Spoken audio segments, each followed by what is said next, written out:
Toi aussi, t'as vu le film Gourou? Allez, on va décoder tout ça. On est manipulable. On parle de Jean-Jacques Crèvecoeur, que j'aime beaucoup, qui était un coach aussi, je crois qu'il est toujours. Il parle de manipulabilité. Il faudrait se poser la question, parce que les antisectes, le Sénat, tout ça, ils attaquent toujours sur la forme, mais ils n'attaquent pas sur le fond.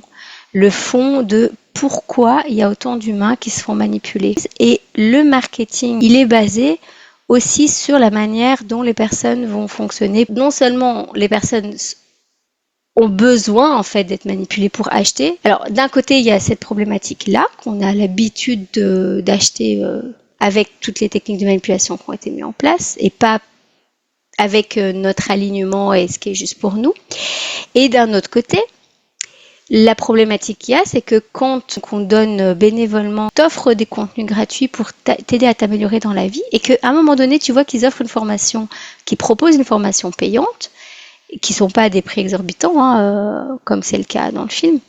Et là, il y a des gens qui vont critiquer, qui vont dire ah oui non mais ça doit tout être gratuit. Et donc il faut faire la distinction entre les personnes qui vont développer la notoriété pour amener des clients et avoir beaucoup d'argent, et les personnes qui ont décidé de te transmettre des messages et qui, au parallèle, vivent de leur activité. Et donc les personnes qui vont taxer sur les dérives sectaires vont avoir une réduction de pensée et vont dire puisque c'est payant, alors c'est une dérive sectaire.